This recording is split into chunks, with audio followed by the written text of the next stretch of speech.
When we talk about the greatest snooker players of all time, it's common to just focus on titles, but that's not the full picture. In this list, I'm looking at not only what they've won, but how they've played the game at their absolute best, their A game. I'm considering break building ability, tactical skill, mental toughness, longevity, and how much they've pushed the sport forward. So with that in mind, here's my countdown of the top 10 snooker players ever, starting from number 10 and working our way to number 1.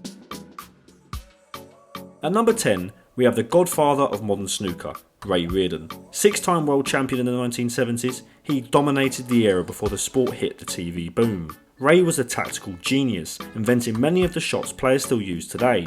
His influence went beyond titles, he was the blueprint for tactical quality and modern match play. One of the reasons I've put Ray in the top 10 is because of his incredible influence on modern snooker. However, I'd find it difficult to put him any higher because Ray would struggle against today's players. I'd argue he might even struggle against any top 64 player of today. However, all things considered, he deserves to be on the list. What a legend.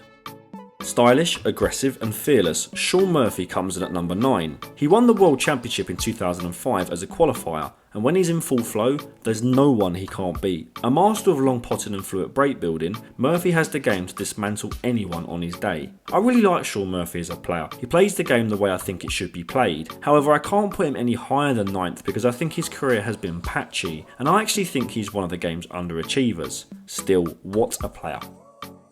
Coming in at number 8, the Thunder from Down Under, Neil Robertson. A prolific break builder, he was the first player to make 100 centuries in a single season. His attacking style, consistency in ranking events, and all-round match temperament make him one of the best players of the current generation. When Neil won his world title in 2010, I think many of us snooker fans thought he would retire with a hatful, but it hasn't happened yet. This is why he finds himself at 8th and not higher. His A game is right up there, but his level of winning the big events just doesn't quite back it up.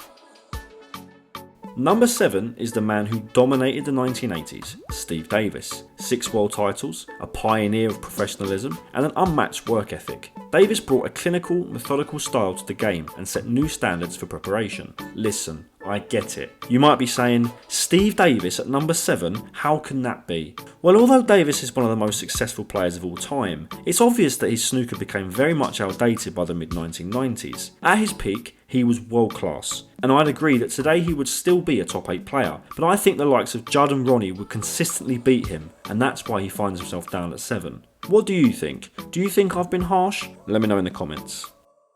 At 6, we've got the jester from Leicester, Mark Selby. 4 world titles, an incredible tactical brain, and perhaps the toughest match player of the modern era. Selby's A game combines granite-like safety with lethal scoring, and his mental resilience is second to none. Selby's only weakness is I think sometimes he can become too cautious and too negative. This can make him beatable, which during the mid-2010s wasn't a weakness for him. He could still recapture the form he had a decade or so ago, and if he does, he could push his way right into the top 3 of this list in no time. Before we get into the top 5, please remember to like and subscribe if you like this video and my content. Snooker needs more popularity on YouTube, and I'm trying my best to grow the snooker YouTube community. In 5th is Mark Williams, one of the game's great innovators. 3-time world champion, still winning major titles decades after his first. Williams' natural ability, shot making and relaxed temperament have kept him at the top, and his ability to reinvent his game is unmatched. His century haul of 670 looks smaller when compared to O'Sullivan and Higgins, but when put into context, it makes complete sense. Up until the last decade or so,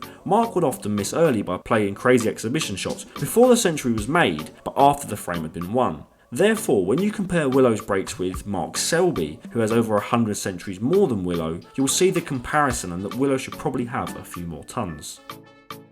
At 4, Judd Trump, the man who's redefined attacking snooker in the 21st century. Already with over 1,000 centuries, a world championship and multiple Triple Crown titles, Judd's A game is devastating. If he maintains this pace, he could challenge some of the all-time records. I put him this high simply because of how good he is. I can't make an argument that Steve Davis or Ray Reardon should be higher than Judd. I don't see any argument that they are better snooker players. More successful players, yes, but this isn't what I'm getting at. Judd could be as high as he wants in this list by the end of his career, but he will need a few more Triple Crowns to trouble the top 3.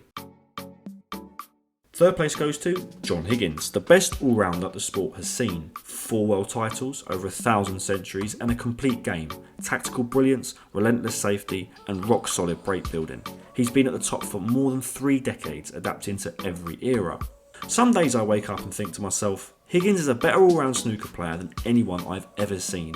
And I'm not alone in that thought. Steve Davis and Ronnie O'Sullivan have made that comment. Higgins won his 33rd major ranking title in 2025, 31 years after his first. That kind of longevity is insane. At number 2, Stephen Hendry, the man who dominated the 1990s. 7 world titles, 36 ranking event wins, and the first truly prolific break builder. Hendry revolutionised the attacking game, forcing opponents to raise their scoring to survive. At his peak, he was untouchable. I could have put Hendry 3rd and Higgins 2nd, but I chose Hendry as number 2 because of the fact he dominated the game like no other person has done in modern history.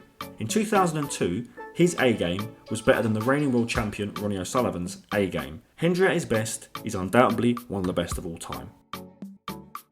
And finally, number 1, Ronnie O'Sullivan, the Rocket. Most Triple Crown titles, most centuries, most ranking events, and the most naturally gifted player the game has ever seen. Ronnie's A-game is better than anyone's in history, and his career longevity is extraordinary, still winning majors over 3 decades on. He's a once-in-a-lifetime talent. Ronnie is the best player in all areas for me. He's the most successful player, the most popular, the most influential, and Ronnie at his best is simply the best. Did I surprise you with a number 1? I don't think you were surprised if I'm honest. So that's my top 10. From the pioneers to the modern greats, each of these players has left their mark on snooker history. Who's in your top 10? Let me know in the comments, and don't forget to subscribe for more snooker content. Thanks for watching.